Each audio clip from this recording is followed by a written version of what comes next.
Hey Scorpio, I'm Eleanor and welcome to Peaches by Starlight Tarot. This is your 4th week of February pick a card reading, although if the title resonates with you, the timeline is fluid, so whenever you come across it, there's probably a message here meant for you. If nothing resonates, I do offer personal readings. These readings are meant to be general, so it is natural that it won't always totally make sense for you. So if you wanted to dig into your personal situation, go to my Etsy page and order an email reading, and you can pick one of the ones I have, or you can design your own because I have all the decks available to pick out individually. So, but if at any time during the reading you do hear something that is going to help you out, give me a like and let me know. And if you hear anything that's going to help out someone that you know, go ahead and share my page with them. That would help us both out, okay? And go ahead and comment below, because your monthly energy, the 6 of Cups, is shared by, who was it now? Cancer and Leo. They got the same thing. So let me know if you're connecting with a Cancer or a Leo this month from your past. This is your monthly and this is your weekly of baby. And it doesn't necessarily mean, you know, if you're not looking to get knocked up, that's what's going to happen. This means a lot of things. So if you want to hear me talk more about what those things are, your annual and your monthly are linked below. And if you want to see me shuffle the cards on camera and have these pop out and I talk more about them, you can check those out. I'm using Whispering Woods and Chrysalis Tarot. I have stack 1, stack 2, stack 3, so you can skip right to your reading. All right, Scorpio, stack 1. You have the 9 of Mirrors, which is like the 9 of Cups. Kali, representing the Tower, and Change.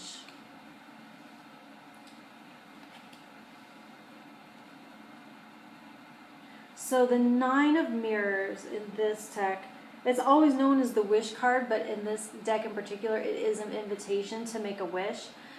And there's, with the Tower and with Change, I'm feeling like a need to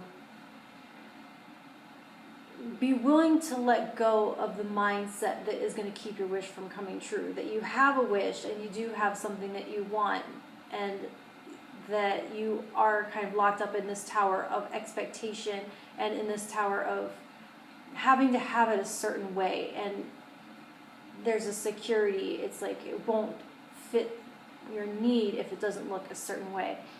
And whereas I don't feel like this one is specific to babies, there is a great example when it comes to babies when someone is really desiring one and that is their dearest wish is to have one. There can be a sense to where but I want mine. It has to come from me. It has to be my genetic material, or I won't be connected to it. And so there's a fear there. There's being locked up in this tower of fear that if it's not yours, it's not the same. And if it's not from you, then you won't have the same connection to it. And there's a way that what you want is trying to come to you. The universe has your wish all bundled up and ready to hand to you if you can surrender the idea of it having to be your way and consider that there is a baby wanting to come into your life through adoption or through foster care, that it could look another way, and having to have it your way is going to keep that wish from ever coming true. And that I use that only as an example, but I think you can get the idea and how that can apply to any wish that you make. Okay, stack 2, you have the Illusionist, which is representing the Knight of Pentacles. Her and the Hunter as the Chariot, and Adventure. So Adventure with a Knight and the Chariot, there is, okay. The Illusionist, the Knight of Stones in this Chrysalis deck isn't the same as the Slow and Steady Wins the Race of the traditional. This is more like someone that is driven in a way that isn't going to it doesn't make sense to outside observers. So I'm feeling like the baby here is calling you to approach life with that, the way a baby doesn't know anything about life. Being willing to move forward without having to understand the process, without having to know the destination.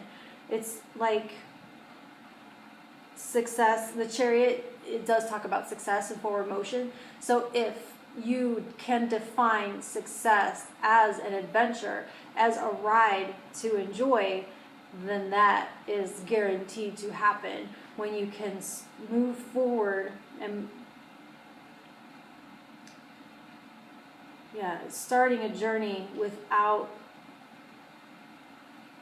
having any idea or having to understand the whole process beforehand, but a willingness to take it one step at a time and a willingness to enjoy the ride as it goes without having any concept of what it's all about, but for the sake of its own self. And that is kind of how babies approach life. They aren't doing a whole lot of thinking and analyzing and calculating. They are mostly experiencing, and that's what you're being called to right now to do, is to experience the ride.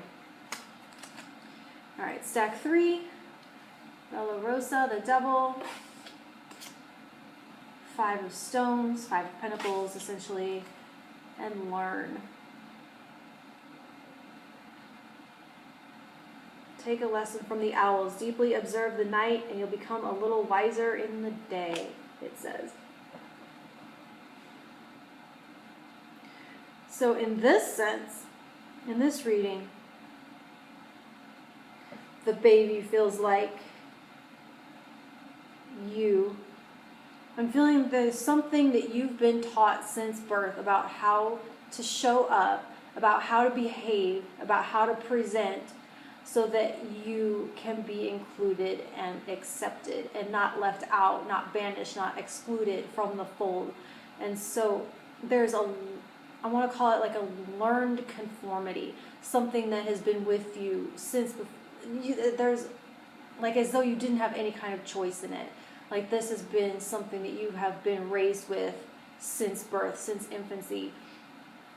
And so it may feel like it is inextricable from you, that it, at one point where along the way it was something that you were learning to conform, that it has now become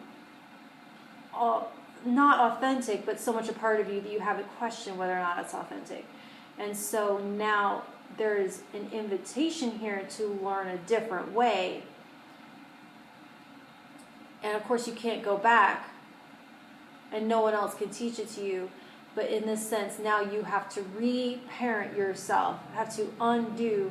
I'm getting a little bit of this from the Six of Cups, to undo some messaging damage that you may have incurred along the way about how you must be, how you must conform in order. This 5 of Stones is about being included, not being left out, not being banished, being in the fold. And so now, how can you teach yourself different? How can you learn who you were at birth and not who you were told you needed to be at birth in order to be included?